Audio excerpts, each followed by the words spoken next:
In the hushed tension of a small-town courtroom, 15-year-old Evan Rourke slouched in his chair, a smug grin playing on his lips as if the whole proceeding was some elaborate prank. He was the controlling boyfriend who had crossed a deadly line, charged with a brutal assault that left his girlfriend's father, Luis Serrano, in a coma from which he would never awaken. Evan whispered jokes to his lawyer, chuckling softly while the grieving family sat stone-faced nearby. He for someone so young and bold, but he didn't realize the evidence was already stacking against him, whispering of a justice that would erase that grin forever. Stories like this remind us that justice always finds its way.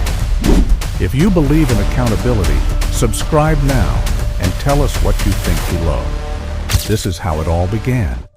When in the quiet suburb of Briar Glen, where life moved at the steady rhythm of everyday routines.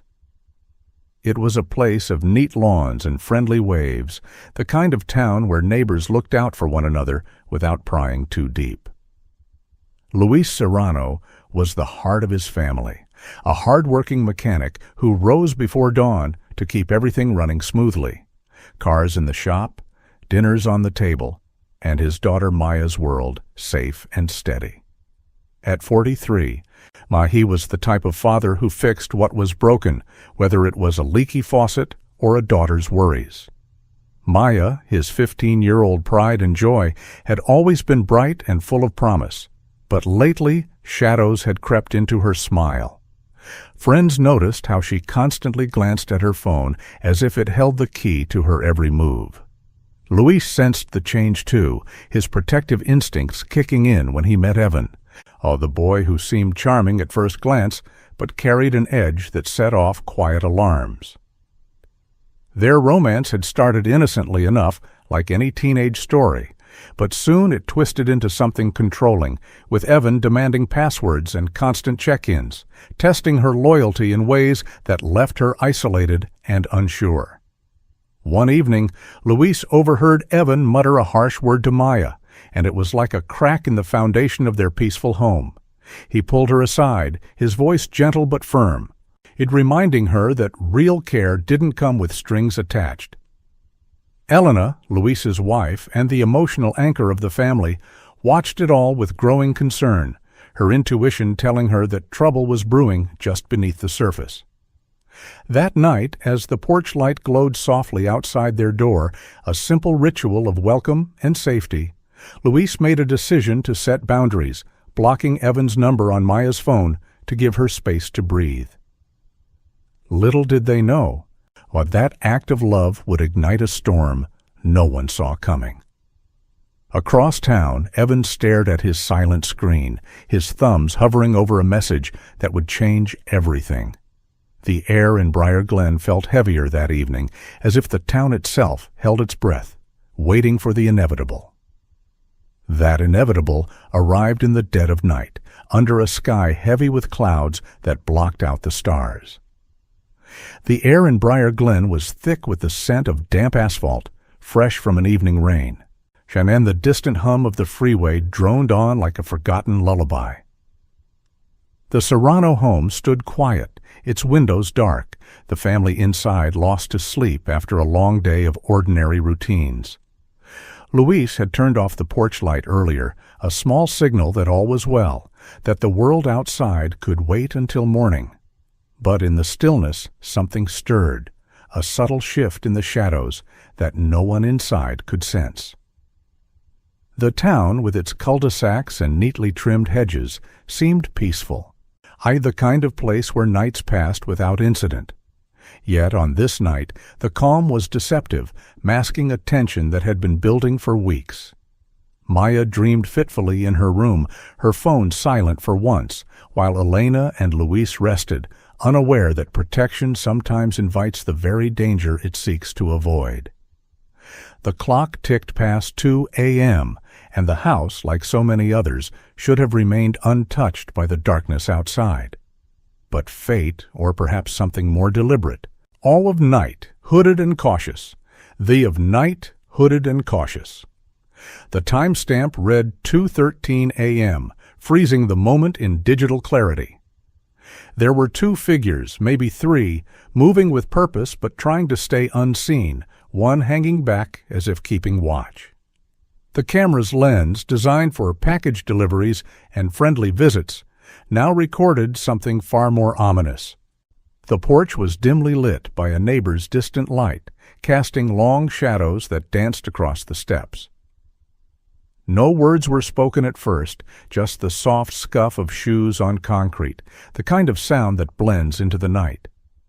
Luis, roused from sleep by the unexpected ring, approached the door with the chain still latched, his instincts telling him to be careful even in his groggy state. He peered out, expecting perhaps a lost driver or a neighbor in need, not the force that was about to shatter his world. The figures outside shifted, their postures tense, as if waiting for the perfect moment to act. Luis cracked the door open just enough to speak, the chain pulling taut like a fragile barrier. He was a man who trusted his gut, but at that hour, caution mixed with curiosity. "Who's there?" he might have asked, his voice steady despite the late hour.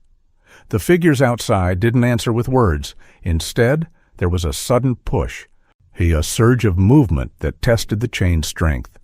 It held for a second, then gave way. Whether from force or a clever slip, it was hard to tell later. Luis stepped back, his body language shifting to defense, but the entry was swift. The camera caught only blurs. A hoodie sleeve, a flash of a shoe, arms reaching in. Inside, the scuffle began quietly, muffled by the door and the night, but it escalated quickly into a confrontation that no one could have predicted. Luis, protective by nature, tried to stand his ground, but the odds were against him in that narrow entryway. The house, once a sanctuary, became a stage for something chaotic and unfair. A sharp thud echoed through the house, the sound of bodies colliding with wood and each other. The entryway, usually a welcoming space with a coat rack and family photos, turned into a scene of confusion. One of the figures pressed forward while Luis pushed back, his hands raised in an attempt to defuse or defend. But the camera's angle missed the details inside, but the blur of motion suggested a struggle that was brief but intense. Shouts were low at first, almost whispered, as if the intruders wanted to keep things quiet. But the noise grew. A grunt, a fall, something heavy hitting the floor. The family photo frame on the wall tilted and crashed down, glass scattering like tiny warnings. Keys from Luis's pocket spilled across the tiles, a mundane detail that would later help piece together the timeline. The air inside felt charged, the normal sense of home, dinner remnants, laundry, overpowered by the sudden energy of conflict. It was over in minutes, but those minutes stretched like hours in retrospect. The scuffle ended as abruptly as it started, leaving an unnatural silence in its wake. The figures retreated, slipping back into the night, their footsteps fading on the damp pavement. Inside, the house held its breath, the only sound a labored breathing that didn't belong in the quiet. The entryway lamp, knocked askew during the struggle, cast odd shadows on the walls, illuminating the disarray in harsh light. A chair was overturned, a rug bunched up, signs of a resistance that had been fierce but overwhelmed. The silence lasted too long, broken only by the faint tick of a clock somewhere in the living room. Outside, the doorbell camera looped its footage, oblivious to the aftermath, capturing the empty porch once more. Neighbors slept on, unaware that their peaceful street had just been marked by an event that would change lives forever. In that lingering quiet, the weight of what had happened began to settle like dust after a storm. Elena stirred in her bed upstairs, pulled from sleep by a noise she couldn't quite identify, something between a thump and a muffled cry. Her heart raced as she sat up, listening intently in the dark. The house felt different, cooler somehow, as if a door had been left open to the night air. "Luis?" she called softly, her voice echoing in the hallway. No response came, only that eerie silence that made her skin prickle. She slipped out of bed, her feet cold on the floor, and made her way down the stairs, each step creaking under her weight. The temperature drop confirmed her fear. The front door was ajar, letting in the chill. As she turned the corner into the entryway, her breath caught. There was Luis, slumped near the stairs, his body still, his breathing irregular and shallow. Gently at first, then more urgently, gently at first, then more urgently. Elena's scream pierced the night, a raw sound of terror and disbelief that finally shattered the silence. She fumbled for her phone, hands trembling as she dialed 911, her voice breaking as she tried to explain. "My husband! He's hurt! He's not responding! Please, hurry!" The words tumbled out, mixed with sobs as she cradled Luis's head, willing him to wake. Maya, awakened by the commotion, stumbled from her room, her face pale with confusion. "Dad? What happened?" she repeated, her voice small and frightened, as if saying it enough times might undo the scene before her. The 911 dispatcher spoke calmly, guiding Elena through basic checks, pulse, breathing, but the instructions felt distant, like they belonged to someone else's nightmare. Time blurred, of vulnerability. The wail of sirens cut a vulnerability. The wail of sirens cut through the night, growing louder as first responders raced to the scene. Red and blue lights flashed across the neighborhood, pulling curious faces to windows. Paramedics burst through the door, their gear clanging with urgency, she bringing the sharp scent of sterile equipment into the chaotic entryway. They knelt beside Luis, assessing quickly, checking vitals, stabilizing his neck, preparing for transport. One paramedic's eyes met Elena's, conveying the seriousness without words. It was bad, the kind of injury that demanded immediate action. Compressions began if needed, the rhythmic motions a stark contrast to the family's frozen shock. Police arrived moments later, securing the area with tape and quiet efficiency. The night air mixed with the smell of a one-third bandido on taxa. Chambeda bot deed on for her. Minda for ponas. North, non-decempum. And the night air mixed with the smell of medical supplies, a reminder that help had come, but perhaps not soon enough. Officers methodically secured the scene, their boots careful not to disturb potential evidence. The entryway was photographed from every angle, the damaged chain on the door noted as ambiguous, not clearly forced. One cop murmured to another about how it. One cop murmured to another about how it looked personal, not like a random break-in. Elena and Maya were gently moved to the living room, wrapped in blankets, as questions began in soft tones.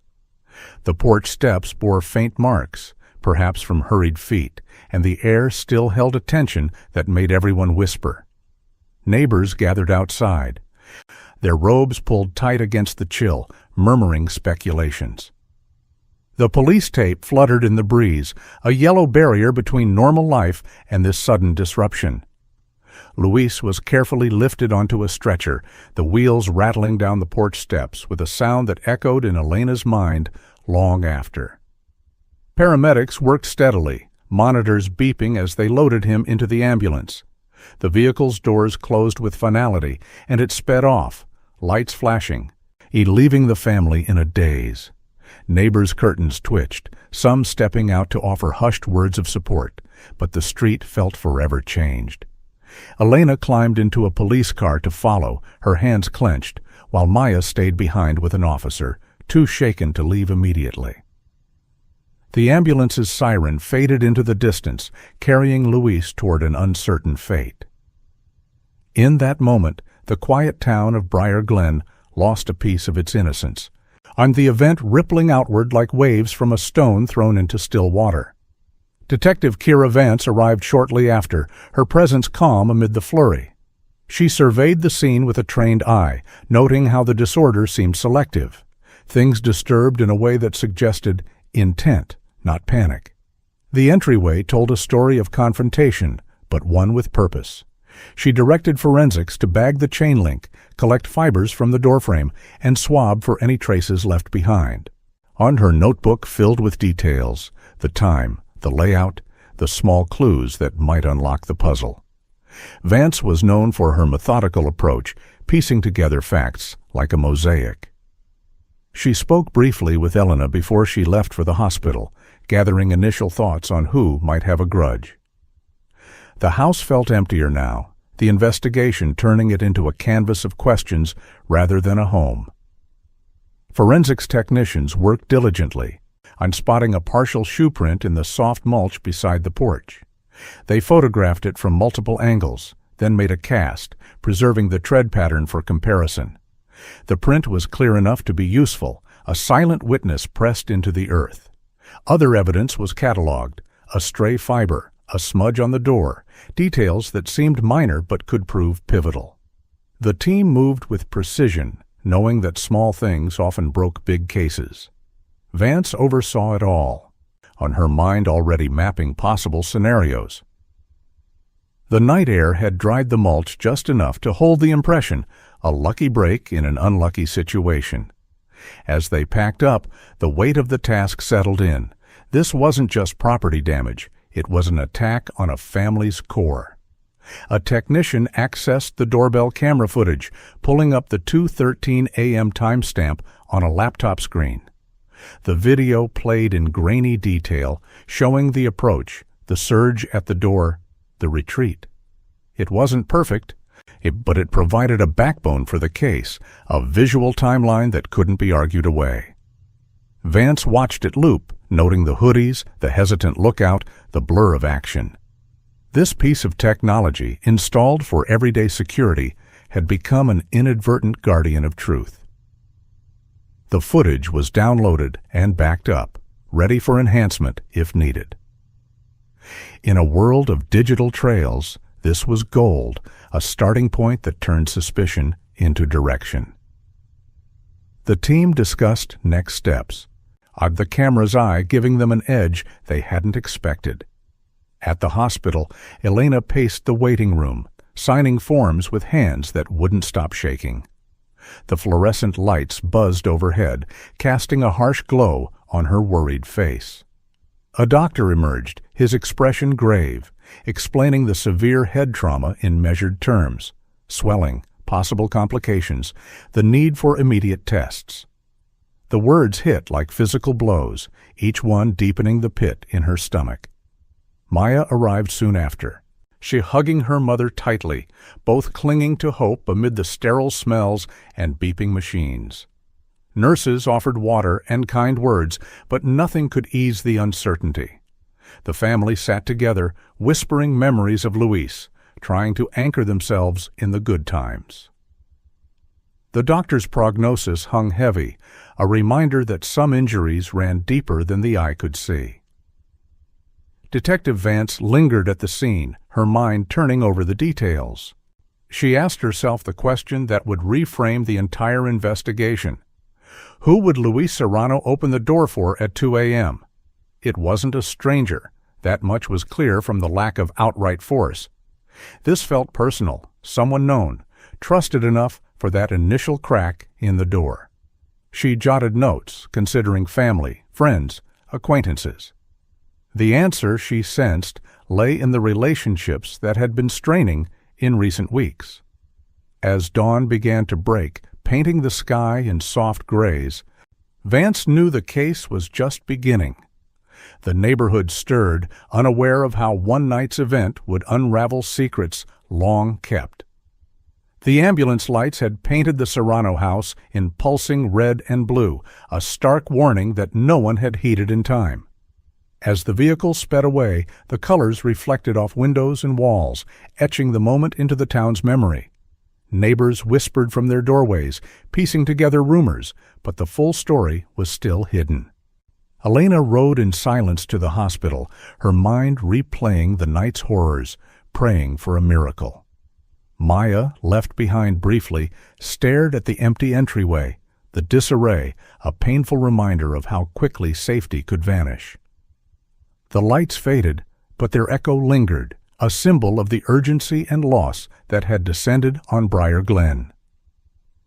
In the quiet aftermath, the house stood as a sentinel, holding secrets yet to be revealed. The morning after dawned gray and heavy over Briar Glen, the quiet street now marked by fluttering crime scene tape that snapped in the light breeze. Neighbors emerged from their homes, clutching coffee mugs and whispering in small clusters, their faces etched with shock and sympathy. "He was such a good dad," one woman murmured to another, her voice carrying across the lawns where children usually played without a care. The Serrano house stood silent, its door sealed with police notices, a stark reminder that normalcy had been shattered in the night. On yellow tape cordoned off the porch, and a few officers lingered, taking final notes before the scene was released. The air smelled of fresh dew and something metallic, perhaps from the medical equipment that had been rushed in hours earlier. Elena and Maya weren't there. They remained at the hospital, holding vigil by Luis's side. The town, usually bustling with school drop-offs and morning commutes, felt subdued, as if everyone sensed the gravity of what had unfolded. Detective Kira Vance returned to the scene, her eyes scanning for anything missed in the dark, knowing that daylight often revealed truths hidden by shadows. Vance pondered the logic of the door opening, a detail that nagged at her like an unsolved puzzle. Victims didn't just crack open their homes at 2 a.m. for strangers. There had to be familiarity, a reason to lower that guard even slightly. She jotted notes in her pad. Considering how Luis's cautious nature would have played into it, perhaps a known face, a voice that didn't immediately alarm. This wasn't a random burglary. The selective chaos inside suggested purpose, maybe even anger, directed at Luis specifically. She interviewed a neighbor across the street, an elderly man who had woken to the sirens, and reviewed his own security footage. His camera offered a clearer angle on the hooded figures, capturing a distinctive stripe on one sleeve, bright enough to stand out even in low light. Another nearby home had footage of a car idling 2 blocks away, headlights off, engine humming softly before driving off post-incident. These digital breadcrumbs were gold, turning vague suspicions into tangible leads. Vance thanked the neighbors, her calm demeanor reassuring them, but inside, her mind raced to connect the dots. Investigators turned their attention to Elena and Maya, conducting separate interviews at the hospital to capture fresh recollections amid the grief.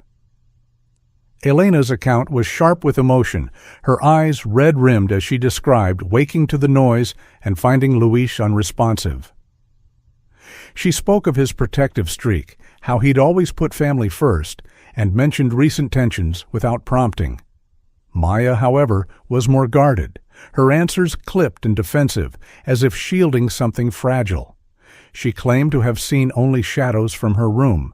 He heard muffled sounds but no clear names, her story laced with gaps that felt born of fear rather than forgetfulness. Vance noted the way Maya's hands twisted in her lap, her gaze darting away when pressed for details. The detective's questions were gentle but probing, building a picture of the household dynamics.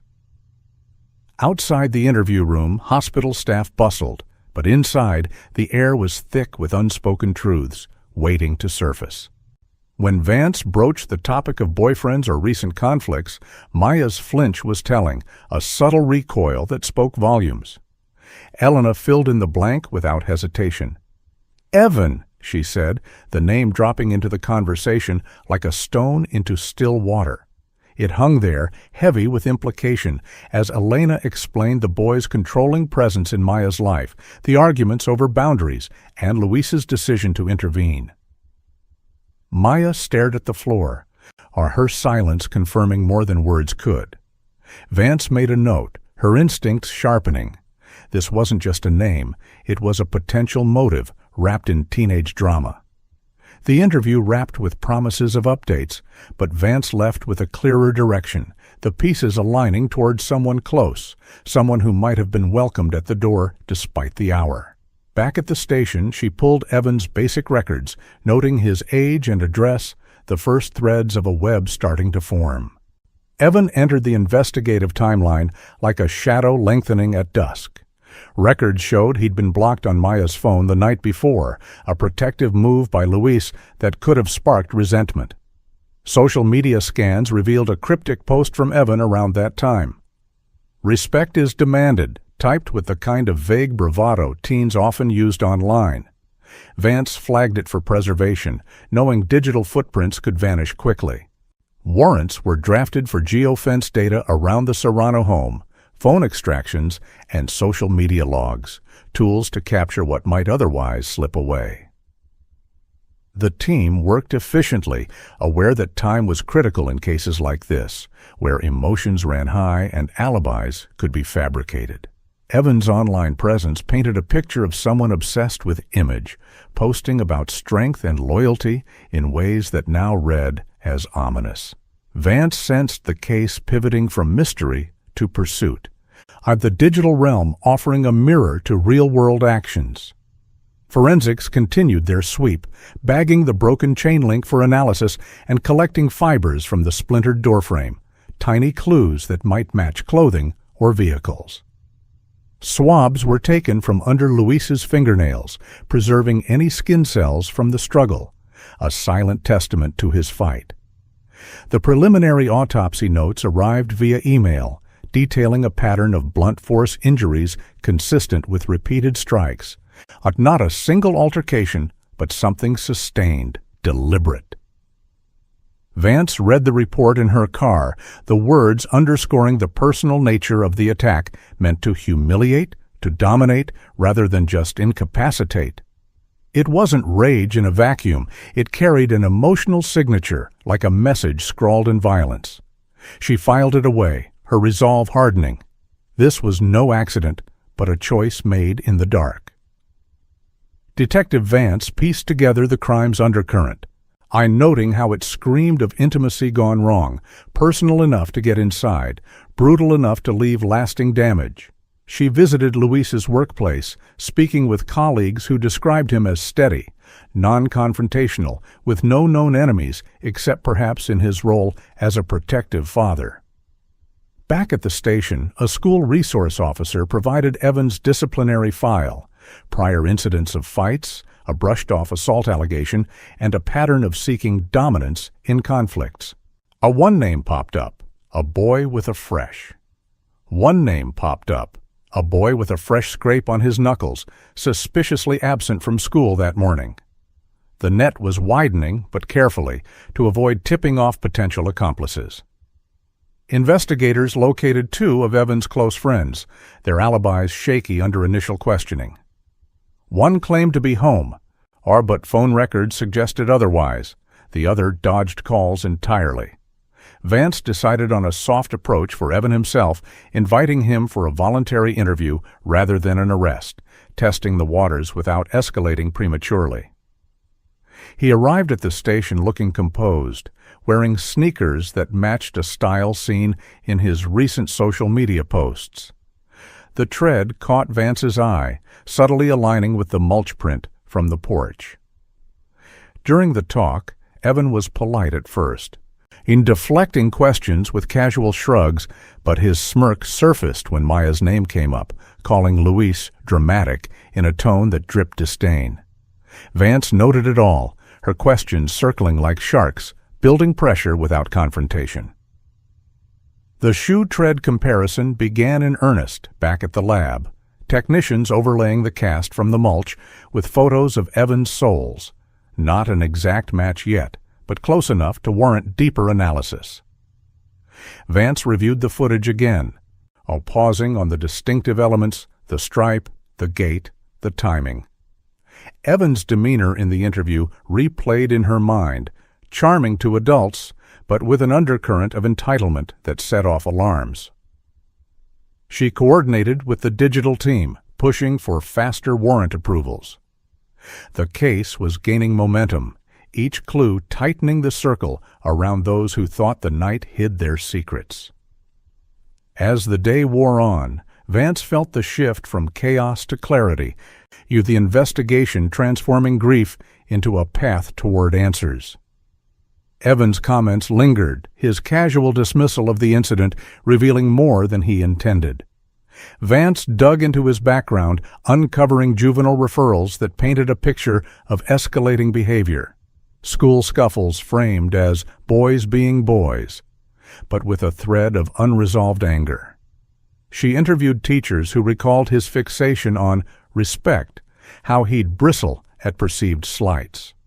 The pieces suggested a young man who viewed boundaries as challenges, especially in relationships.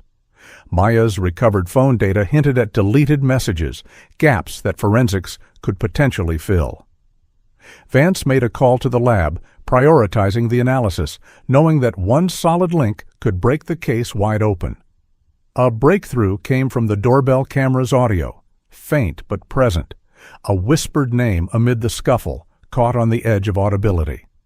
Technicians worked to enhance it, isolating the syllables from background noise. Vance listened to the playback in a quiet room, her pulse quickening as the word emerged. Something like Evan, followed by a plea to stop. It wasn't crystal clear, but combined with the visuals, it reframed the entire night. She noted it in her report, the evidence stacking like building blocks toward an inevitable conclusion. The team buzzed with energy, the whisper becoming a shout in their minds. As evening fell, the Vance prepared for the next phase, knowing the case was narrowing not by chance, but by the cold logic of facts. The investigation pressed on, with Vance coordinating canvases that yielded more neighbor accounts, subtle details like a car description or unusual noises. One resident mentioned seeing a group of teens loitering earlier that week, their laughter carrying an edge. It all pointed back to familiarity, to someone who knew the family's routines. Evan's name surfaced again in casual talks, his reputation for intensity making waves. Vance requested search histories and location data, building a digital map of the hours leading up to 2:13 a.m. The process was meticulous, each step documented to withstand scrutiny. In the station's hum, officers shared theories, but Vance kept focus on evidence, steering clear of assumptions. Maya's defensive posture during her interview replayed in Vance's thoughts, a sign of deeper involvement or fear. She arranged a follow-up, gentle but firm, aiming to peel back layers without causing more harm. Elena provided context on the family's dynamics, her grief fueling a quiet determination to help. The hospital updates were grim, Louis stable but critical, his recovery uncertain. Vance felt the human cost acutely, motivating her to push harder. As night settled over Briar Glen again, the streets quieter than usual, the detective reviewed her notes, the puzzle pieces aligning toward confrontation. Evan's friends were brought in for questioning, their stories cracking under pressure, one admitting to late-night hangs but denying specifics. Vance used the footage subtly, watching reactions for tells. The scrape on the one boy's knuckles drew scrutiny, a potential match to the doorframe marks. She didn't accuse outright, letting implications simmer. The case file thickened, warrants flying for phone dumps and social logs. It was a dance of procedure, each move closing gaps. Vance ended her day with a call to the prosecutor, outlining the emerging narrative. A personal grudge, executed under cover of night. The narrowing of the case felt mathematical, probabilities tilting toward certainty. Vance compared timelines, pings overlapping with footage, timestamps. Evan's casual interview had provided baselines, his shoe size, his denials, that now contradicted emerging facts. She flagged his social posts for deeper analysis, the respect motif echoing the crime's emotional core. The team prepared for warrants on his devices, anticipating resistance, but ready for it. In the quiet of her office, Vance mapped next steps, the logic unyielding. A forensic tech reported the enhanced audio definitively, a name whispered in the chaos, clear enough for court. Vance played it again, the syllable Evan cutting through like a blade. It reframed assumptions, turning suspicion into foundation. She updated the team, momentum building. The micro cliffhanger hung. This whisper could be the key, but confirmation needed more. As she left for the night, Vance felt the case's pulse, alive with possibility. The case narrowed, not by luck, but by math. Timelines aligned, evidence correlated, pointing inexorably to answers. Briar Glen slept uneasily, the Serrano home dark, but the investigation burned bright, promising resolution amid the shadows. Vance drove home, mind racing, knowing tomorrow would bring confrontations. The numbers didn't lie. They built a path to truth. The enhanced audio from the doorbell camera hung in the air like a ghost's whisper, a muffled voice cutting through the scuffle. "Evan, stop!" followed by a heavy groan that echoed in the forensic lab's sterile silence. Technicians had isolated it meticulously, boosting frequencies while filtering out ambient noise, the distant freeway hum, or the rustle of clothing until the syllables emerged clear and damning. Detective Vance replayed it multiple times, each listen tightening the knot in her stomach. It wasn't just a name, but a plea, a snapshot of chaos where control had slipped. The tech team confirmed the enhancement's integrity, ready for court scrutiny, noting how the voice's timbre matched patterns from known associates. This wasn't speculation anymore. It was a thread pulling the case tighter, reframing shadows into suspects. Vance updated her notes, the word Evan underlined twice, a pivot point that transformed vague footage into pointed accusation. She shared it with Prosecutor Bell, who nodded gravely, seeing the ladder of proof beginning to form. The audio became the case's quiet thunder, a digital echo of the night's brutality that no deletion could erase. Detective Vance outlined the proof ladder in a team briefing, her voice steady as she mapped the escalation. From doorbell footage to phone locations, all footwear matches, visible injuries, digital footprints of intent, and finally, the inevitable witness flips. It was a systematic build, each rung designed to withstand defense challenges, turning isolated clues into an unbreakable chain. She emphasized starting with the visuals, the hoodie stripe, the timestamp, then layering on metadata that placed devices at the scene. Footwear would follow, linking treads to prints, while scrapes and bruises on suspects could corroborate struggles.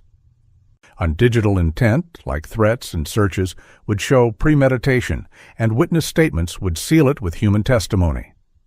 The team nodded, energized. This wasn't guesswork, but a blueprint for conviction. Vance assigned tasks, ensuring every piece was cross-verified, her methodical style turning emotion into evidence.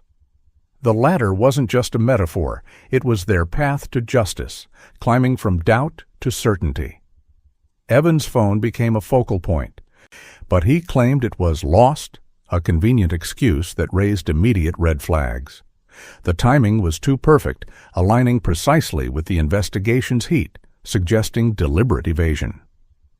Vance didn't buy it. She pivoted to carrier records, requesting subpoenas for metadata that couldn't be hidden or reset. Logs showed activity spikes around 2 a.m., inconsistent with his alibi of being home asleep. The lost narrative crumbled under scrutiny, revealing patterns of deletion attempts in cloud backups. Technicians prepared for deeper forensics if the device surfaced, but even without it, the carrier data painted a damning picture. Vance noted his casual dismissal during questioning, how he'd shrugged it off like a minor inconvenience. This wasn't panic, it was calculation, a young mind underestimating the reach of technology. The team pushed warrants faster, knowing one recovered byte could unlock the whole story. A phone metadata arrived like puzzle pieces falling into place, revealing Evans' device pinging near the Serrano block at 2:10 a.m., then tracing a erratic loop as if avoiding known cameras. The signals bounced off towers in a pattern that screamed presence, not coincidence. Strong enough to place him within blocks, timed to the footage. Vance mapped it on a digital overlay, red dots marking his path, from his neighborhood, circling the area, then retreating post-incident. It wasn't ironclad alone, but layered with the audio whisper, it built momentum. Carrier logs showed no calls during that window, but data usage hinted at apps running, perhaps navigation or messaging. Evan had denied being out, but the pings told a different tale, cold and indisputable. Vance shared the map with her team, watching realization dawn. This was the spine of opportunity, proving he wasn't tucked away safely at home. Further scrutiny revealed a friend's phone pinging in tandem, but two devices traveling together like shadows in sync. The patterns matched the footage's suggestion of multiple figures, one leading, another trailing as lookout. Vance cross-referenced the friend's records, similar loops, same timestamps, ending at a park where they might have regrouped. This corroborated the hoodie count, turning solitary suspicion into group involvement.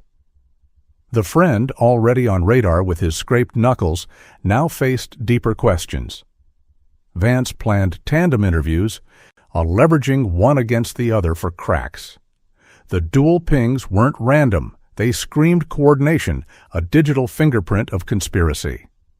In the station's hum, analysts highlighted the overlaps, each match strengthening the web. It was math meeting motive, devices betraying their owners in ways no alibi could counter. Maya's extracted phone data unveiled a trove of deleted messages, recovered through forensic tools that peeled back digital layers like onion skins. The threats from Evan emerged. "If your dad gets in my way, I'll handle it," typed with escalating intensity, timestamps building toward the night in question. Other texts demanded loyalty, isolation tactics that painted a picture of control. Vance read them aloud in a quiet room, the words chilling in their casual menace. Maya had tried to erase them, perhaps out of fear or denial, but technology remembered.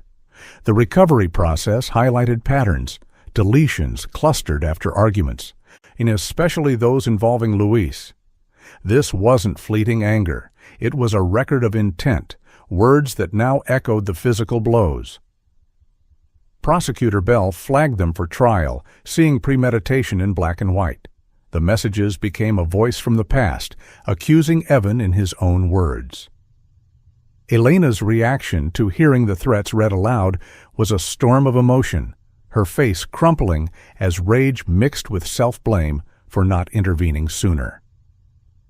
In the hospital waiting room, Vance shared excerpts gently, watching Elena's hands clench into fists.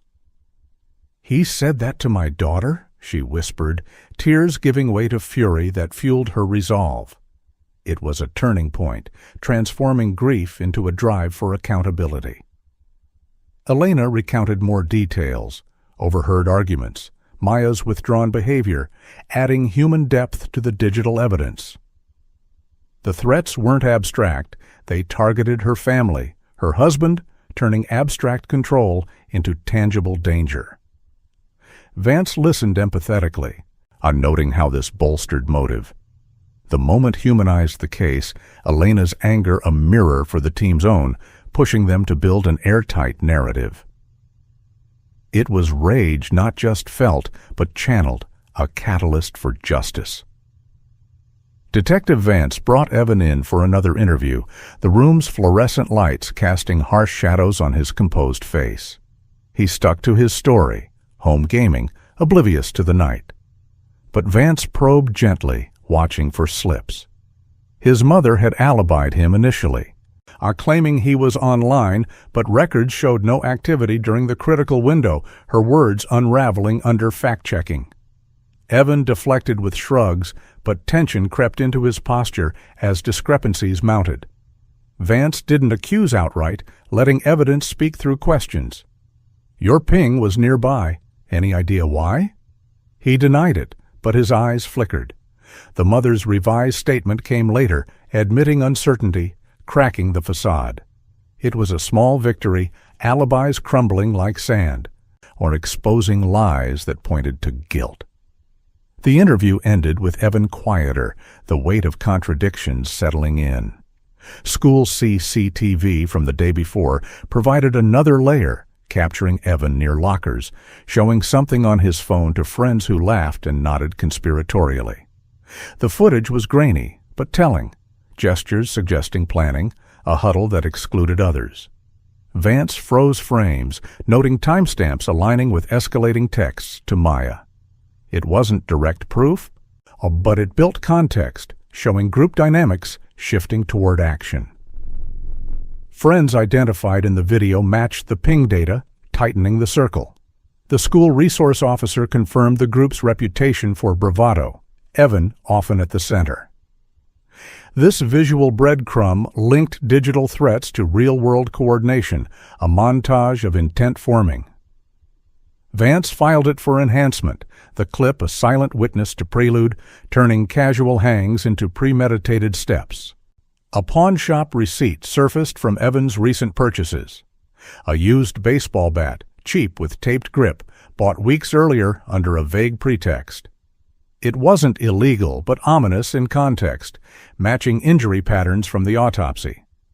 Vance visited the shop, confirming the sale with security footage showing Evan handling it casually, almost playfully. The bat's whereabouts were unknown, but its existence added means to the motive equation. Forensics would later test for matches if recovered, but even the receipt whispered intent, a tool acquired not for sport, but potential harm. Evan had downplayed sports interests in interviews, making this stand out. It was a tangible link, bridging abstract anger to physical preparation, the kind of detail that juries remembered. Forensic updates rolled in, with Luis's fingernail scrapings yielding unknown skin cells, enough for DNA comparison if a sample was obtained. The lab processed them carefully, noting the mixture suggested close contact, a struggle where Luis had fought back. Vance prioritized this, knowing a match could be definitive. Preliminary results showed viability, profiles ready for cross-reference. It humanized the victim further. Luis hadn't gone quietly, his resistance etched in biology. The team discussed warrants for suspect samples, Evan at the top. This wasn't just trace, it was a biological echo of the confrontation, cells telling a story words couldn't deny. Evan's online activity added fuel. A post reading, "People want to blame someone so bad," laced with defiance that read like bait. Vance captured it before potential deletion, noting the timing, post-arrest, pre-charges, as consciousness of guilt. It fit his pattern of curating image, but now it backfired, revealing unease beneath bravado. Analysts scoured for more, finding deleted comments echoing threats. The post became exhibit potential, a self-incriminating slip in digital ink. Vance saw it as arrogance, or a taunt that invited scrutiny. Watching Evan through the interview room glass, Vance noted his performance, feigned innocence giving way to slips, like muttering, "He shouldn't have touched my girl." The phrase reframed everything, possession over partnership, entitlement fueling violence. It wasn't a denial, it was justification, slipping out unbidden. Vance transcribed it, highlighting the motive core. Control threatened, retaliated against. The observation room buzzed with agreement. This was psychology meeting evidence. That unguarded phrase shifted the narrative, exposing the crime as rooted in ownership and pride, not fleeting emotion. Vance discussed it with Bell, seeing it as a cornerstone for premeditation arguments. It humanized the conflict, Luis's boundary setting as the spark, Evan's response as domination. The case file noted it prominently, a verbal clue amplifying digital ones. Prosecutor Bell entered the fray earlier than usual, the digital threat screaming planning that elevated charges. He reviewed the latter with Vance, prioritizing elements for indictment. The motifs aligned, control, intent, execution. Bell's clean style built the story methodically, preparing for court. The lab called with DNA, partial match probabilities rising, but a direct sample was needed. Evan refused voluntarily, forcing warrants.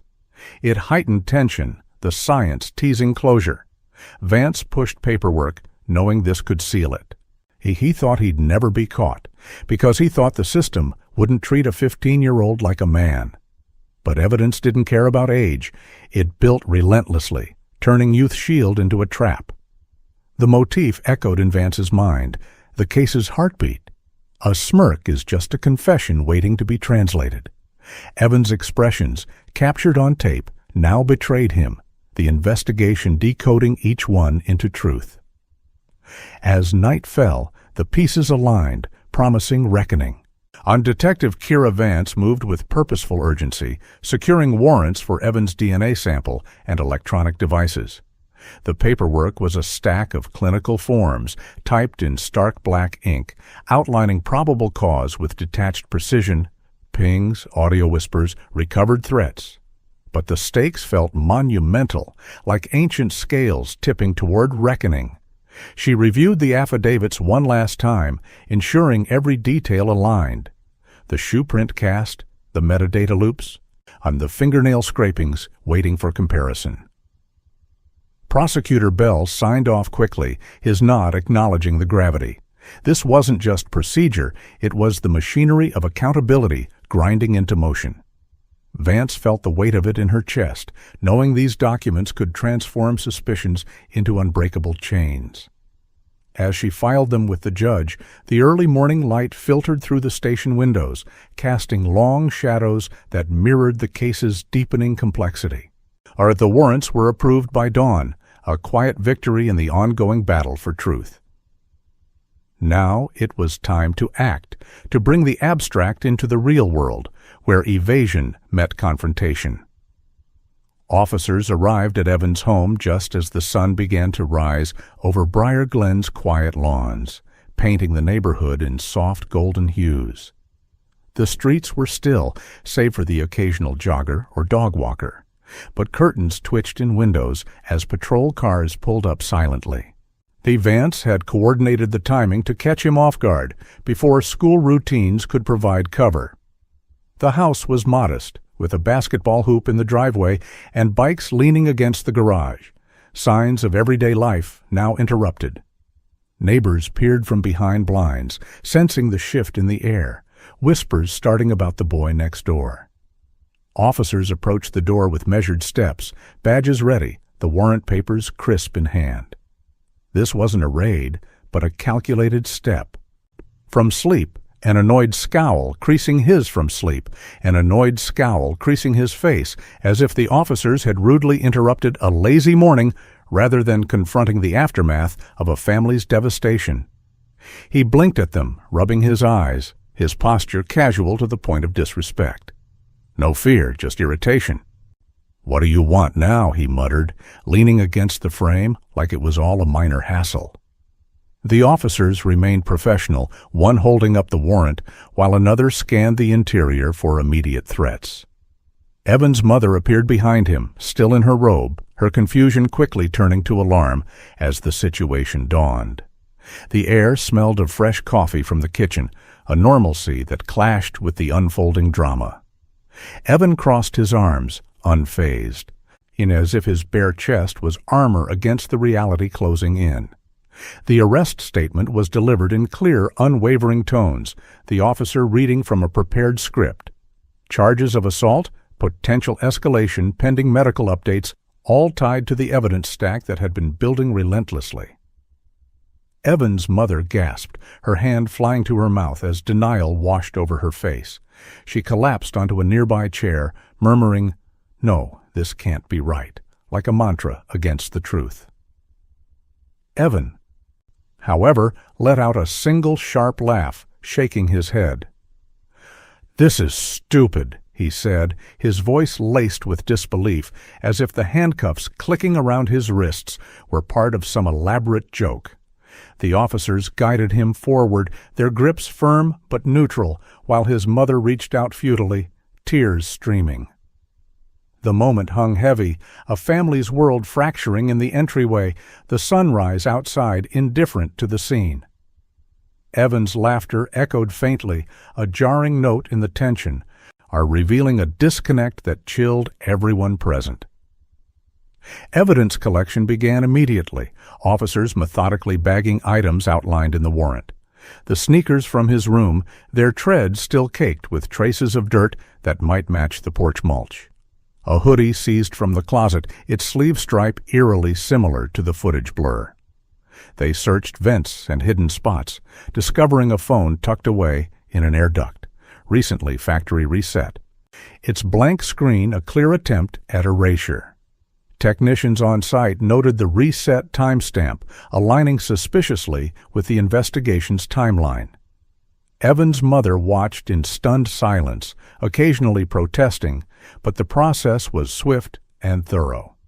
Each item was labeled, photographed, chain of custody forms signed under the home's fluorescent lights. The seizure felt like peeling back layers of deception, revealing efforts to hide what the digital world had already preserved. As bags were sealed, the house seemed smaller, its secrets exposed to the morning light. In the back of the police cruiser, Evan shifted uncomfortably against the seat, the cuffs restricting his movements as the car pulled away from his street. He glanced out the window at familiar houses blurring by, then turned to the officer, driving with a casual question. "So, can I still make football tryouts this afternoon?" The words hung in the air, tone deaf and arrogant, as if the gravity of his situation was lost on him, reduced to a scheduling conflict.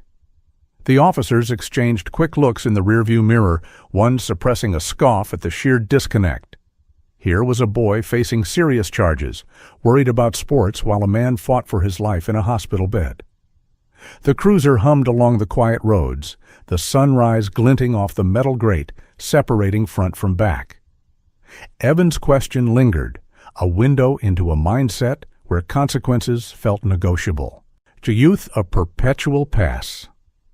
The ride to the station was silent after that, the weight of his words underscoring the chasm between his world and the one he'd shattered. The interrogation room was stark, with its plain table, two-way mirror, and the faint hum of fluorescent bulbs overhead. Detective Vance entered calmly, offering Evan a bottle of water as a gesture of routine civility. He refused with a wave, leaning back in his chair instead, and asked almost immediately, "When do I get my Instagram back?" His tone was petulant, prioritizing social feeds over the charges read to him moments earlier.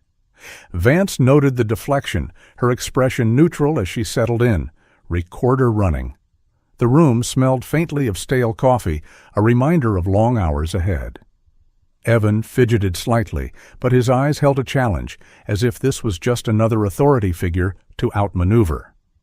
Vance began with basics, confirming details, building rapport before diving deeper, and denied everything at first. His voice denied everything at first, his voice steady, as he repeated his alibi of being home, gaming alone.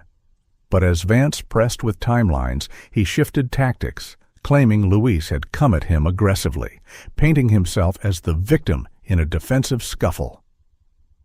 The blame landed squarely on the man now lying in a hospital bed, he unable to counter the narrative. Vance listened without interrupting, her notes capturing the pivot, a classic reversal, turning aggression into self-defense. Evan's words flowed with practiced ease, but inconsistencies crept in, like how he knew details of the entryway he shouldn't. The air in the room thickened, the mirror reflecting his composed face back at him. This wasn't remorse, it was revision, an attempt to rewrite the night in his favor. Vance circled back gently. He letting the contradictions build, the story's cracks widening under scrutiny. Detective Vance introduced the doorbell timestamp casually, playing a snippet of the enhanced footage on a tablet. Evan feigned ignorance, shrugging and asking, "What's a Ring camera anyway?"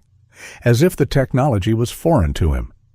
But then he slipped, adding offhand, "Those cameras never show anything useful anyway." The words escaped before he could reel them back, a telltale sign he knew more about the footage than an innocent person should, details not yet public. Vance paused, letting the moment stretch, her gaze steady. Evan's face flickered, a brief mask slip revealing unease beneath the bravado. The room's silence amplified it, the recorder capturing every nuance.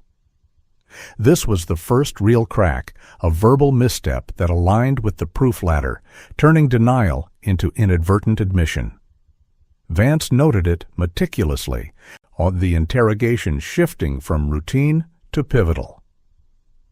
That slip marked the initial fracture in Evan's facade, his overfamiliarity with the camera's limitations betraying knowledge only someone involved would possess. Vance pressed lightly, asking how he knew about video quality if unaware of the device, watching him backpedal with vague excuses. The exchange was subtle but damning, a thread pulled that unraveled more. Behind the mirror, team members nodded, recognizing the momentum shift. Evan's hands clenched slightly under the table, the arrogance giving way to calculation. It wasn't a confession, but it was close, a crack in the armor widened by his own words. Vance wrapped the session there, leaving him to stew, the interrogation room door closing with a definitive click. The evidence now had a voice, his own, echoing back accusations he couldn't fully dodge. Prosecutor Bell initiated the motion for adult certification swiftly, by arguing that the incident's planning and severity, coordinated timing, repeated actions, evident intent, warranted treating Evan as an adult in court. The brutality, combined with digital trails of forethought, triggered eligibility under state guidelines, elevating the case beyond juvenile leniency. Bell's filing was thorough, citing precedents where youth didn't excuse calculated harm. Vance provided supporting affidavits, the proof ladder outlined in legal prose. The motion hung like a sword, redefining Evan's future from reform to full accountability. In the prosecutor's office, discussions turned strategic, anticipating defense pushback on age and impulsivity. This step felt like a threshold crossed, the system's gears turning to match the crime's weight. Maya learned of the arrest during a hushed whisper in her school hallway, the news spreading like wildfire among classmates. Overwhelmed, she rushed to the bathroom, her stomach churning as she vomited into the sink, the tile cold under her hands. A friend followed, holding back her hair gently, offering quiet comfort amid the fluorescent glare. Tears mixed with the sickness, a release of pent-up fear and confusion. Maya's world, already fractured, now faced the reality of Evan's detention. The friend murmured reassurances, but Maya trembled, the empathy in the moment a small anchor against the storm. Back in class, whispers followed her, but this private breakdown humanized her struggle, a young girl caught in the crossfire of control and consequence. The school's bell rang distantly, time moving on while she gathered herself.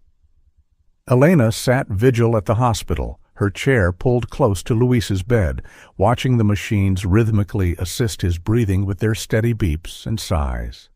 Tubes and monitors surrounded him, a mechanical lifeline in the sterile room. She whispered to him softly, "Hold on, love, just a little longer," her voice a thread of hope amid the uncertainty. Nurses checked vitals quietly, their presence a comforting routine, but Elena's eyes never left her husband, memorizing his face as if willing him back. The room smelled of antiseptic, a constant reminder of fragility. Family photos on the side table grounded her, memories of better days fueling her strength. In those quiet hours, grief and determination intertwined, Elena's whispers a quiet rebellion against the prognosis looming. Medical updates arrived with sobering weight, doctors explaining how the swelling in Luis's brain had worsened, complicating recovery and forcing the family into heartbreaking discussions about options no one should face. Elena listened numbly, Maya by her side, as terms like persistent coma and quality of life filled the consultation room. The prognosis was grim, a shadow over their hopes, yet they clung to small positives, stable vitals, time for potential improvement. The weight pressed down, decisions hovering like storm clouds. But Elena's resolve held, advocating for every chance. Maya squeezed her hand, the family united in quiet defiance. The hospital corridor bustled outside, life continuing, but inside, time slowed to the rhythm of machines. Evan's first jail call was recorded, his voice confident over the scratchy line. "They got nothing on me. I'll be home soon." He spoke to a friend, laughter punctuating his words, as if the cell was a temporary setback, his assurance a shield against reality. The recording captured it all, the bravado, the dismissal, confidence worn like armor, deflecting the mounting evidence.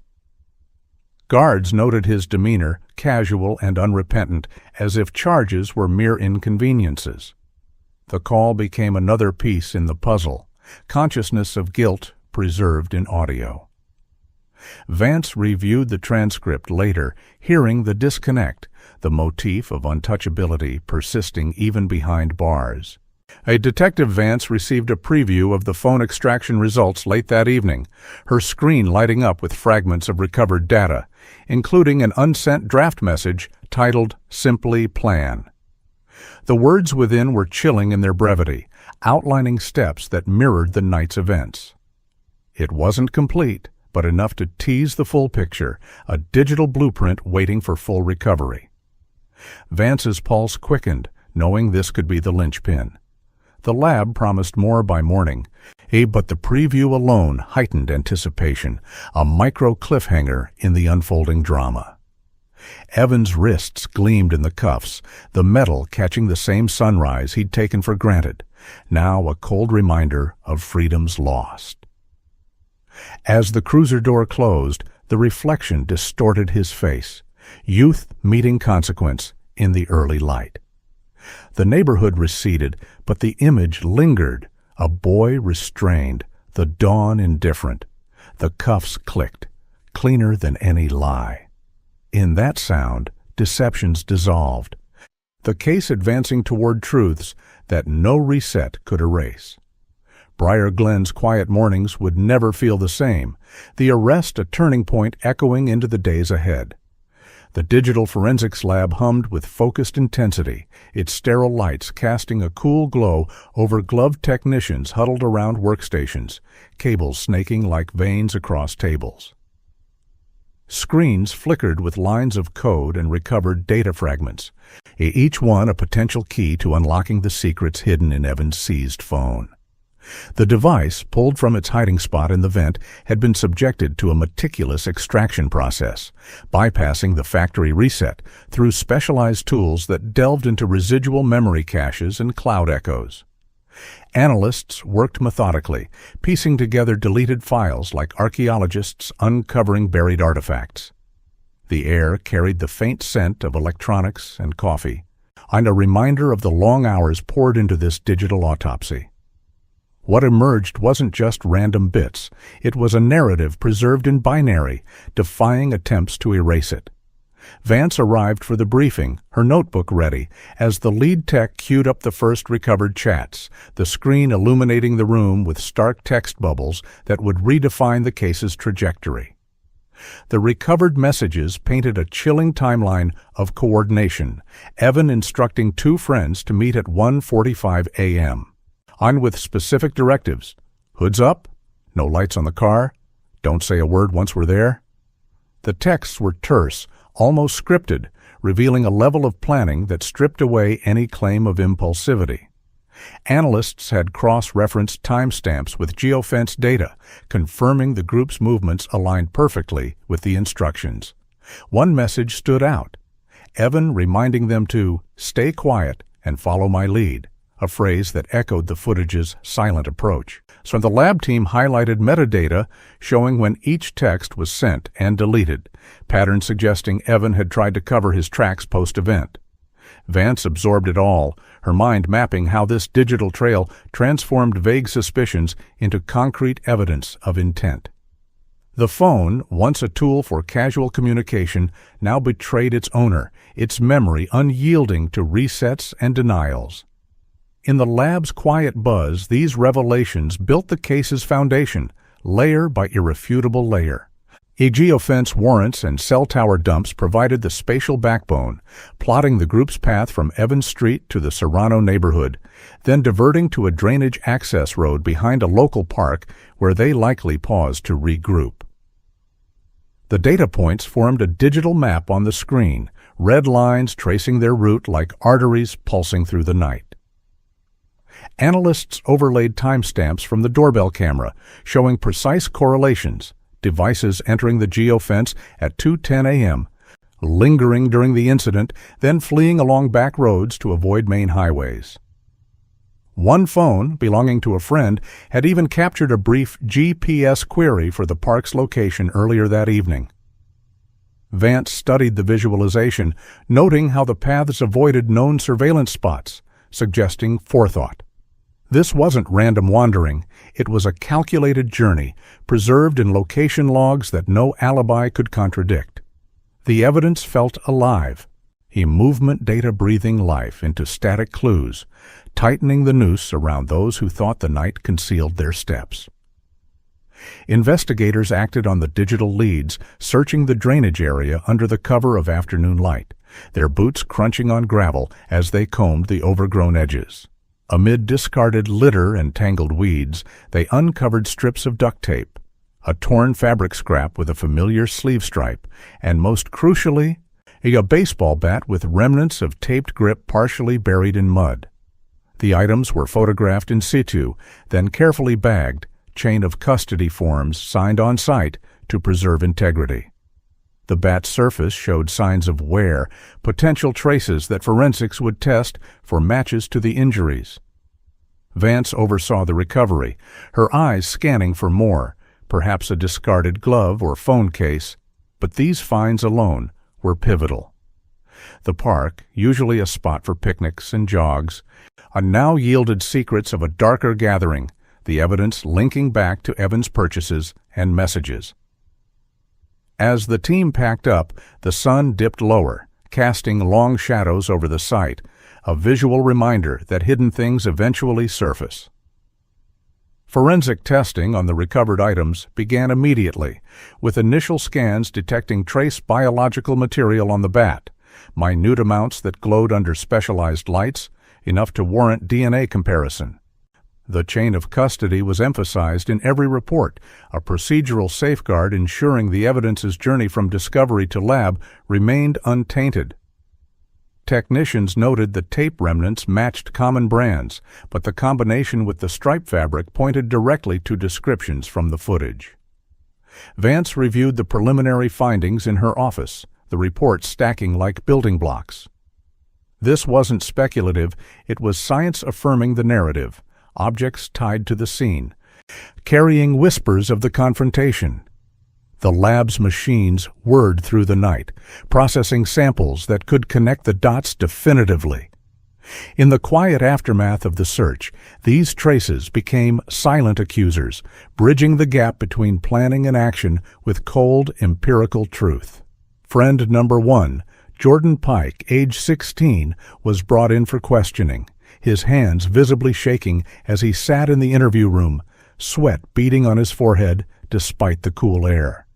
He denied involvement at first, eyes darting to the door as if escape was possible, but Vance's calm demeanor and the weight of presented evidence, pings, texts, footage snippets, began to erode his resolve. Jordan shifted in his chair, voice cracking as he asked, "Am I going to prison forever?" The question hung there, raw and vulnerable, a teenager confronting the adult consequences of poor choices. Vance responded evenly, explaining that cooperation could influence outcomes. On her words, a lifeline amid the pressure. Jordan's mother waited outside, her presence an unspoken push toward truth. The room's walls seemed to close in, the recorder capturing every hesitation, as Jordan weighed loyalty against self-preservation. It was a pivotal moment, the first crack in the group's united front, human fear overriding bravado. Detective Vance leveraged the moment with precision, her voice steady. "Forever depends on what you choose today. Help us understand. And we'll make sure the system knows you did. The words weren't a promise, but an invitation to clarity, emphasizing truth over deception. Jordan hesitated, tears welling, then began to speak, his account spilling out in fragments. How Evan had framed it as a scare tactic. But once inside the home, things escalated beyond control. He described the tension, the muffled sounds, his own pleas to stop. Vance noted details that aligned with the audio enhancement, the boy's recollection adding flesh to digital bones. The interview stretched, Jordan's relief palpable as he unburdened himself, the weight of secrecy lifting. It was a turning point, his words transforming from denial to detail, providing the human element that evidence alone couldn't capture. In that room, accountability began to take shape, one confession at a time. Jordan's partial confession exposed the scare narrative as a thin veil over deeper intentions, and a justification people clung to when actions crossed irreversible lines. He admitted Evan had pushed the group forward, his determination overriding hesitation, turning a supposed warning into something sustained and overwhelming. Vance probed gently for specifics, the bat's use, the retreat, each answer corroborating the proof ladder. The scare label rang hollow against the evidence of planning, revealing how such excuses masked the reality of choices made in anger.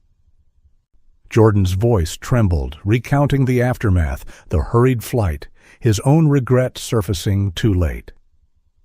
This wasn't absolution, it was illumination, stripping away illusions to reveal the core of entitlement driving the night.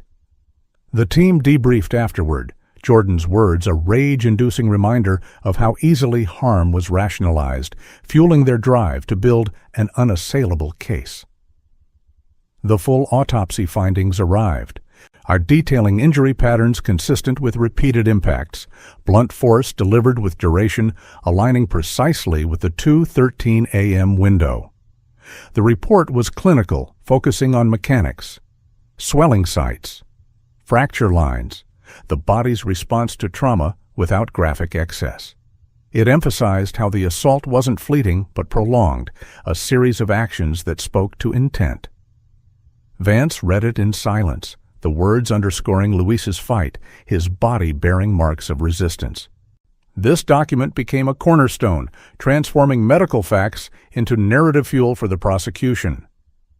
Experts would later explain the biomechanics in court, but here it solidified the timeline, matching Jordan's account and the bat's potential role.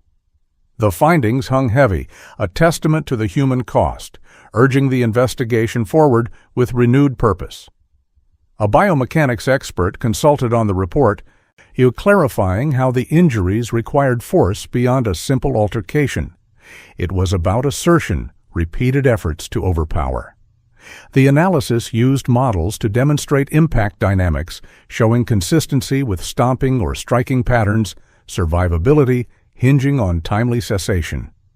Vance incorporated this into the case file, the expert's input adding scientific weight, making abstract harm tangible. It reframed the event as domination, not accident, aligning with Evan's messages of control. The expert's diagrams, simple yet compelling, would aid jurors in understanding without overwhelming detail. This layer bolstered the prosecution's story, evidence stacking methodically, each piece reinforcing the next in a chain of inevitability. Maya's recovered messages delved deeper into the relationship's undercurrents, showing Evan's tactics of isolation. Demands like, "Your dad is the problem, cut him out," woven into patterns of coercive influence. Our forensics highlighted grooming elements, promises mixed with threats, building dependency. Vance reviewed them with a victim advocate, noting how they mirrored domestic control dynamics, even in youth. Maya's deletions spoke of fear, attempts to hide the escalating pressure. This digital record humanized her plight, transforming her from peripheral figure to central witness. Her words a silent cry for help, unanswered until now. The messages became tools for empathy, on illustrating how boundaries provoked retaliation, the case's emotional heart beating stronger. Prosecutor Bell constructed the narrative framework. Motive rooted in control, intent evident in planning texts and searches, opportunity confirmed by pings, means via the bat and physical force, and consciousness of guilt through deletions and alibis. His outline was clean, a proof stack designed for clarity in court.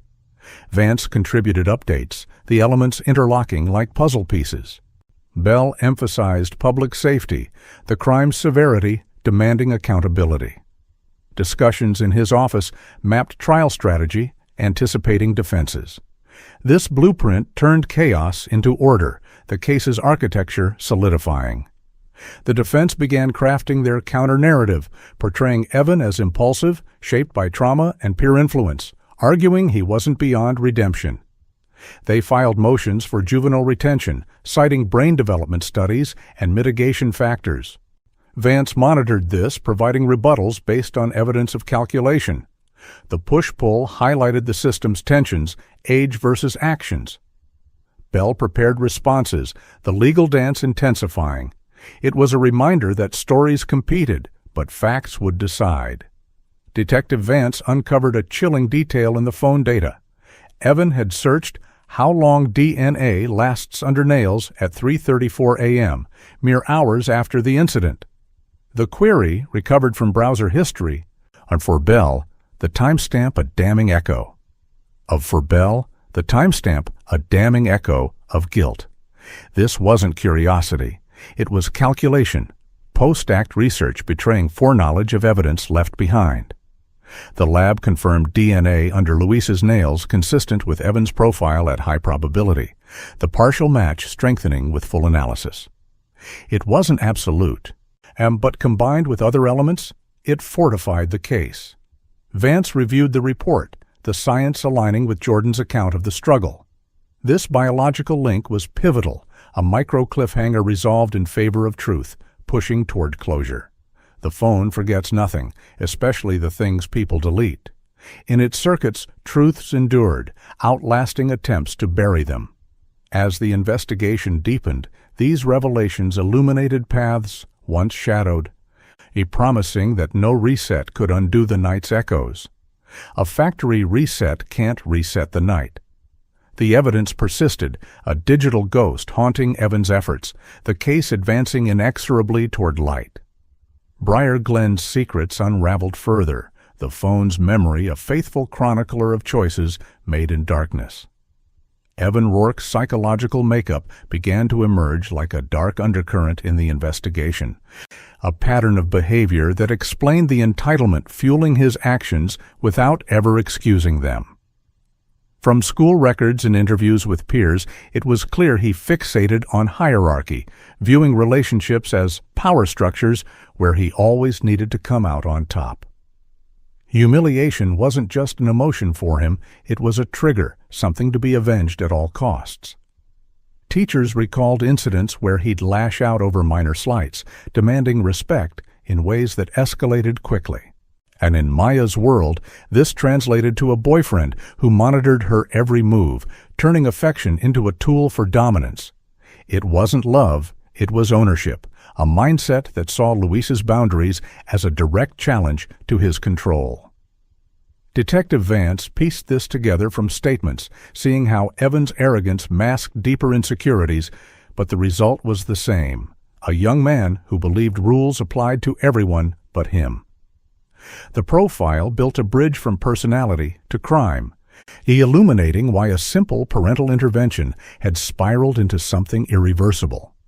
School anecdotes painted Evan as someone who curated his image meticulously, often recording confrontations on his phone to replay and share selectively, framing himself as the victor in every story.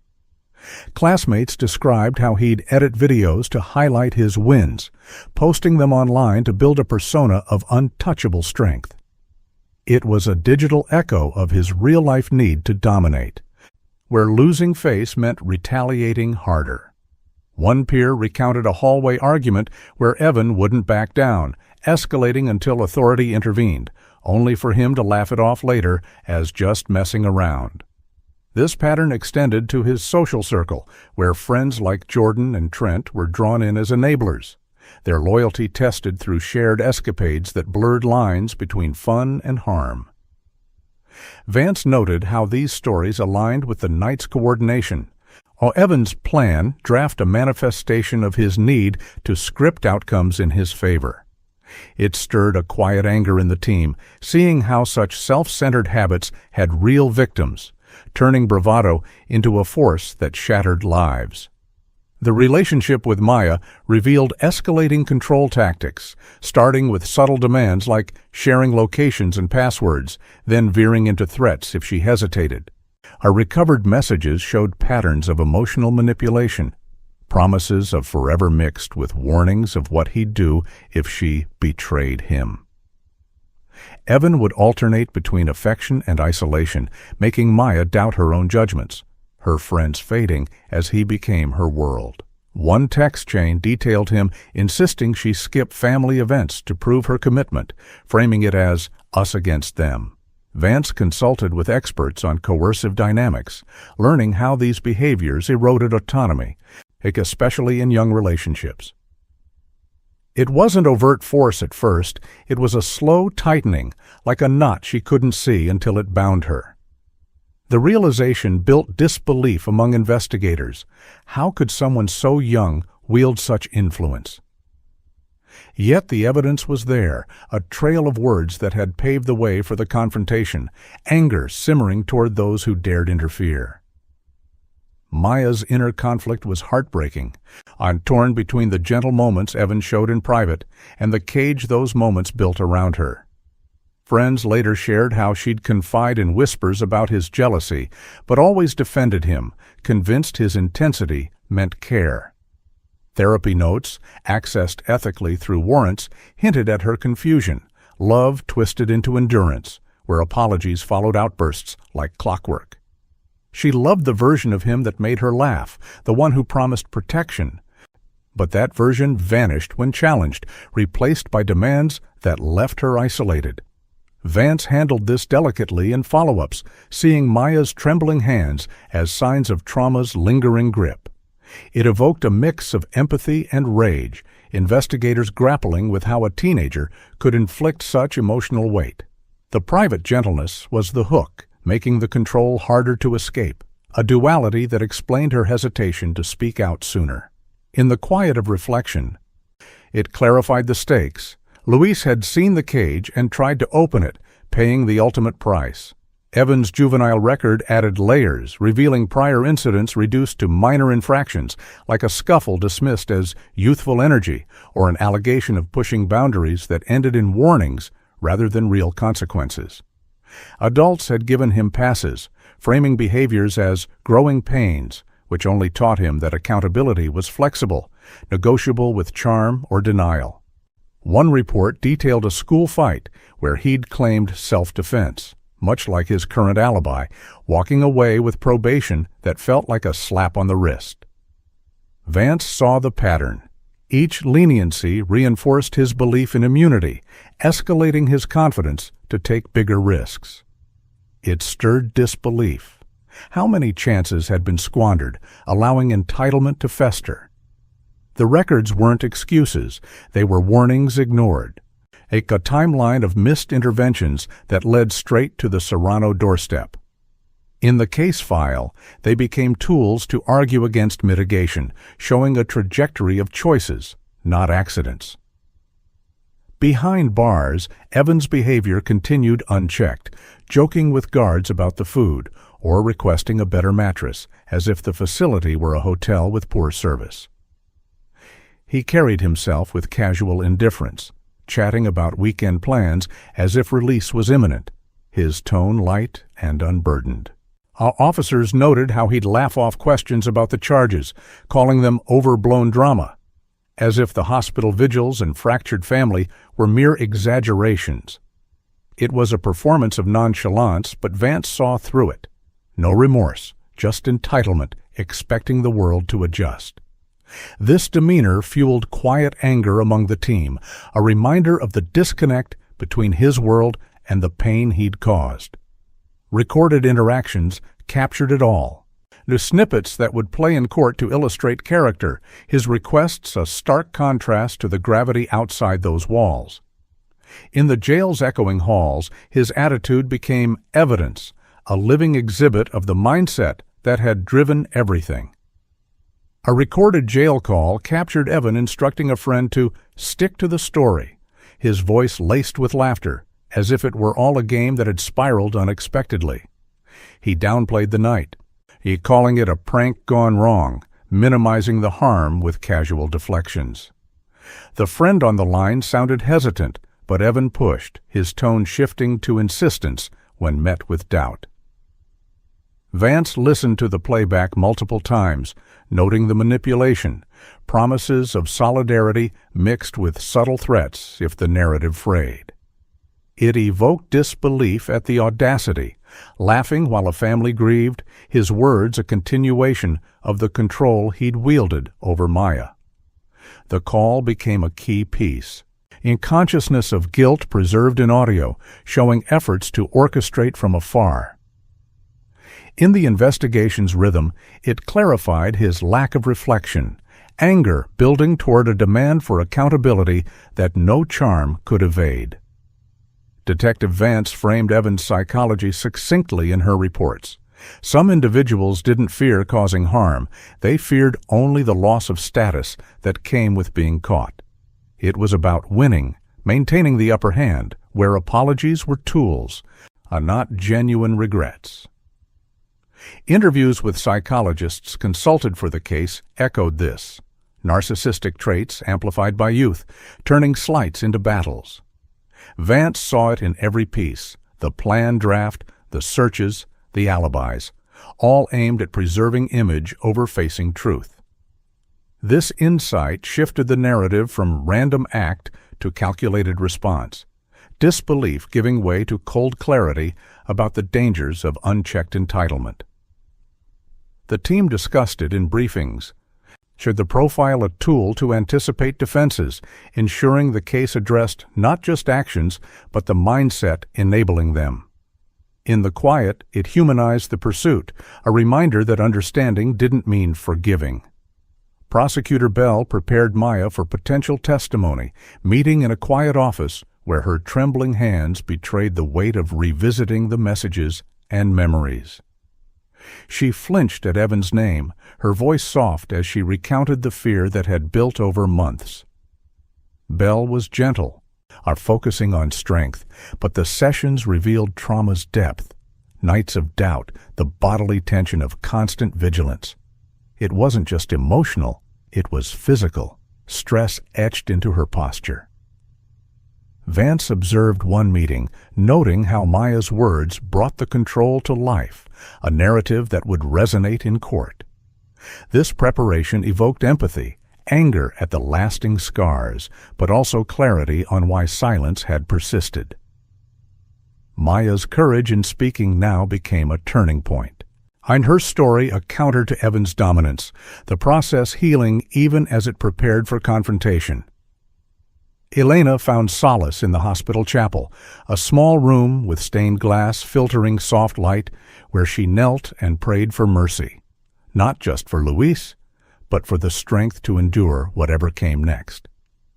Her whispers mixed grief with desperation, two sides of the same coin, pleas for healing and resolve to see justice.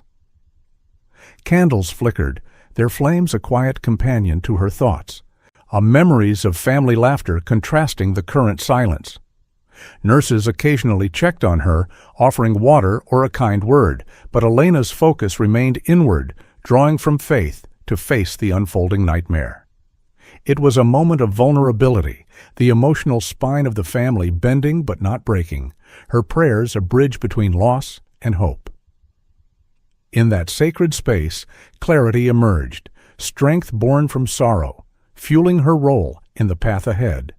The turning point came when Luis was declared beyond recovery, his condition deteriorating after days of fragile stability, forcing the family to confront an end no one wanted. Machines that had sustained him were discussed in hushed tones, Elena and Maya holding hands as doctors explained the irreversible damage.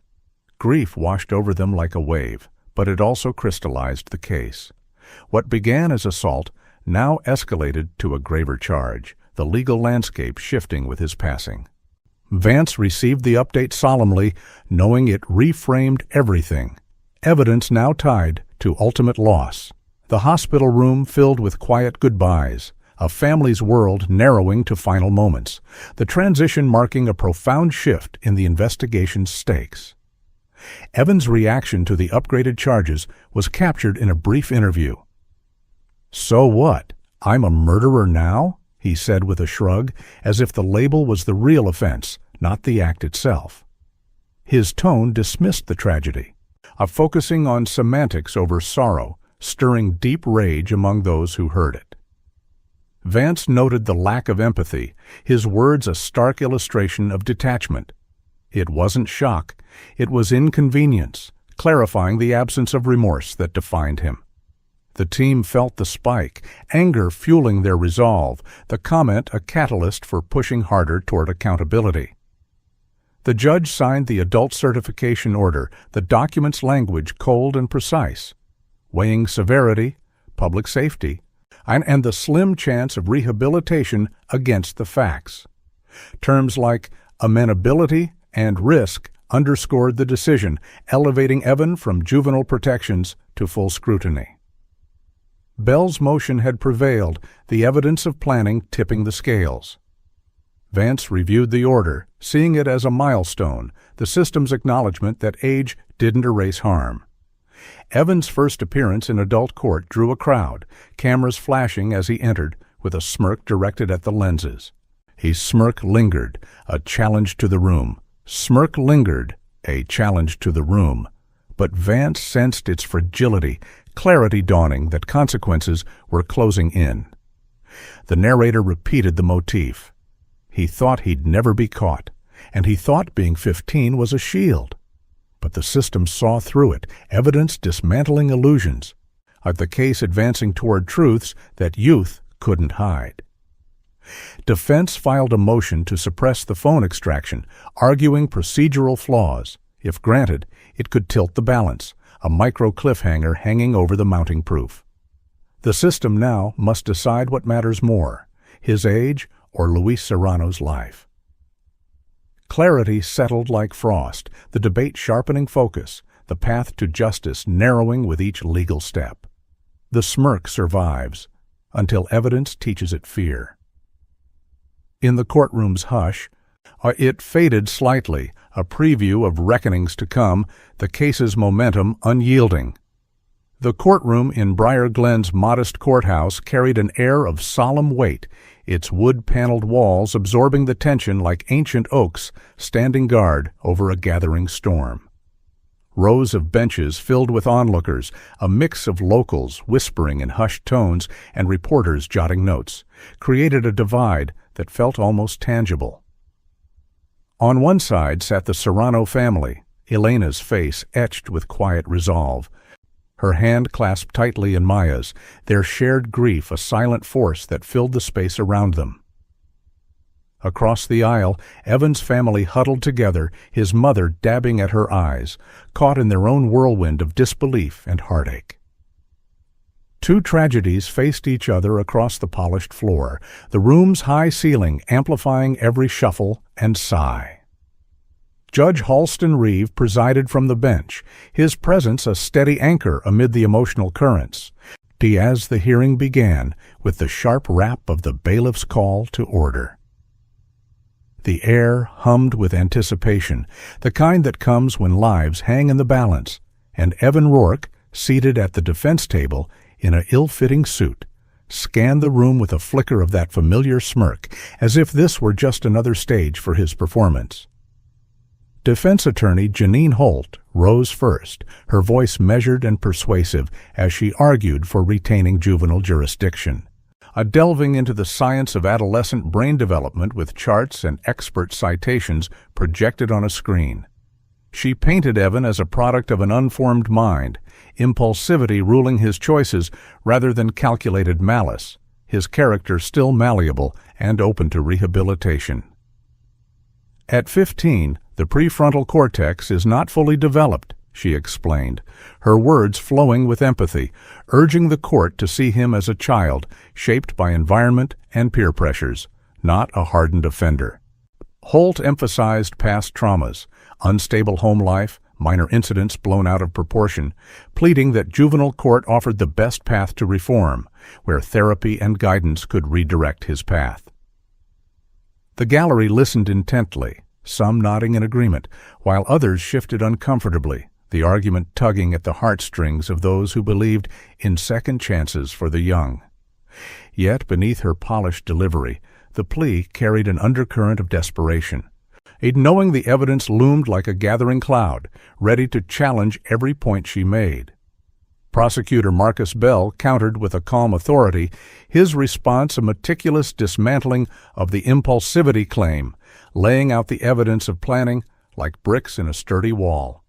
He highlighted the group coordination through recovered texts, the late-night travel traced by phone pings, the acquisition of a tool used in the confrontation, and the frantic deletions and searches that followed. This was not a spur-of-the-moment lapse," Bell stated firmly, his voice steady as he referenced the planned draft and the deliberate avoidance of cameras, painting a picture of forethought that no brain science could excuse.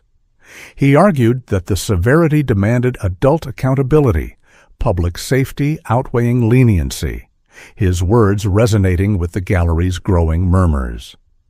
The Serranos sat straighter, Elena's eyes fixed on Bell as he spoke of Luis's final stand, transforming abstract arguments into the human cost.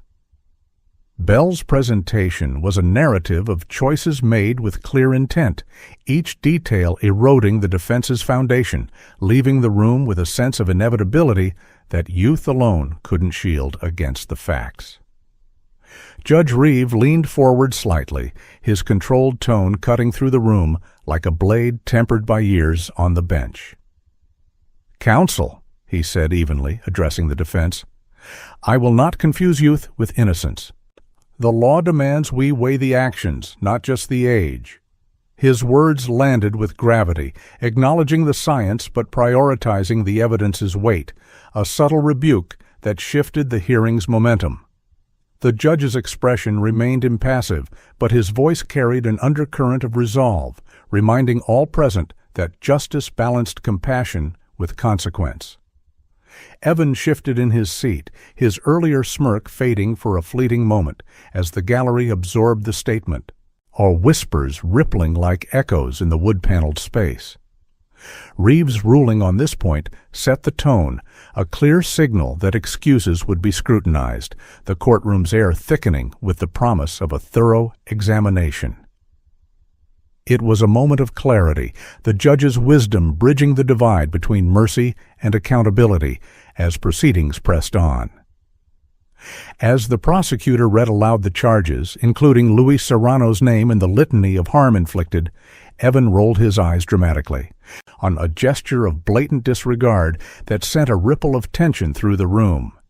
Elena caught it from her seat, her breath catching as fresh anger surged, her fingers gripping the bench edge until her knuckles turned white, the wood creaking faintly under the pressure. It was a small act, but it spoke volumes of Evan's detachment, dismissing the very life he'd upended as if it were an inconvenience. Murmurs rose from the gallery, a mix of shock and disapproval, while Maya's gaze dropped to the floor, avoiding the reminder of the boy who'd once held her world. The judge's eyes narrowed briefly, but he maintained order, the moment hanging like a challenge to the courtroom's decorum. Elena's silent fury became a focal point, her strength evident in that unyielding grip, a mother's pain transformed into quiet defiance amid the legal theater. The defense pivoted to emotion to suppress the phone extraction evidence, claiming the search warrant had procedural flaws, perhaps rushed approvals or insufficient probable cause that rendered the recovered data inadmissible. Holt argued passionately, her voice rising as she dissected the timeline of the warrants, suggesting overreach by investigators in their zeal.